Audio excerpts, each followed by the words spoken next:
నమస్తే అండి. Welcome to my channel smart and simple. ఈరోజు వీడియోలో నేను మీకు బగారా అన్నం అలాగే చికెన్ గ్రేవీ కర్రీ ఎలా ప్రిపేర్ చేసుకోవాలో చూపిస్తాను. ఈ బగారా రైస్ ప్రిపేర్ చేసుకోవడానికి దీనిలో కొంచెం టేస్టీనెస్ కోసం కొబ్బరి ముక్కలు కూడా తీసుకున్నానండి. వీటిని మిక్సీ పట్టుకుని ఇలా స్ట్రైనర్లో మనం కొంచెం నీళ్లు పోసి ఇలా వడగట్టుకోవాలి. సో వడగట్టుకుంటే దాంట్లో ఉన్న పాలు అనేవి ఒక పక్కన పెట్టుకోవాలండి.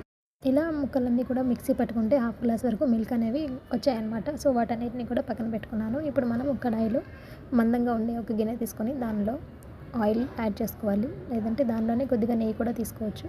సో సరిపడా ఆయిల్ తీసుకుని దానిలో క్యారెట్ అలాగే సన్నగా తరిగి పెట్టుకున్న ఉల్లిపాయ, పచ్చిమిర్చి ముక్కలు, కొత్తిమీర, దాంతోపాటు హోల్ బిర్యానీ మసాలాను కూడా యాడ్ చేయాలి. తర్వాత వీటన్నిటితో పాటు మనం అల్లం వెల్లుల్లి పేస్ట్ 2 టేబుల్ స్పూన్ యాడ్ చేసి ఈ ముక్కలన్నిటి కూడా బాగా మగ్గేంత వరకు కలుపుకోవాలి. ఆ తర్వాత దీనిలో కొబ్బరి పాలతో పాటు కొబ్బరి పాలను యాడ్ చేసి దీనిలోనే ఎసరుకు సరిపడా వాటర్ని కూడా యాడ్ చేసుకోవాలి. మనం ఎన్నైతే బియ్యం తీసుకున్నామో దానికి ఇప్పుడు 1 గ్లాస్ రైస్ అయితే 1.5 గ్లాస్ వాటర్ యాడ్ చేసుకోవాలి. సో ఆ విధంగా మనం కొలత ప్రకారం వాటర్ తీసుకొని బాగా మరిగేంత వరకు ఉంచాలి. మరుగుతున్నప్పుడు దీనిలో టేస్ట్కి సరిపడా సాల్ట్ యాడ్ చేసి మనం మరుగుతున్నప్పుడు బియ్యం కూడా యాడ్ చేసేసుకోవాలి. సో రైస్ మొత్తం కూడా రెడీ అయిపోతుంది.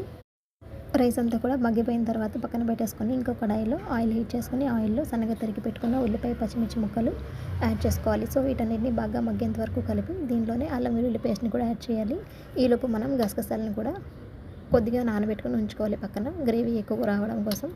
సో ఇప్పుడు మనం క్లీన్ చేసి పెట్టుకున్న చికెన్ని దానిలో యాడ్ చేయాలి. దానిలోనే టేస్ట్కి సరిపడా సాల్ట్ అలాగే కొద్దిగా పసుపుని కూడా వేసుకొని ఈ విధంగా బాగా కర్రీ మొత్తాన్ని కూడా మగ్గనివ్వాలి. సో ఇప్పుడు మనం ఆ గసగసాలని మిక్సీ జార్లో తీసుకొని దాంతో పాటు నువ్వులు కొంచెం తీసుకున్నాను. అలాగే 1 టమాటా కూడా తీసుకున్నానండి, ఒక టమాటో.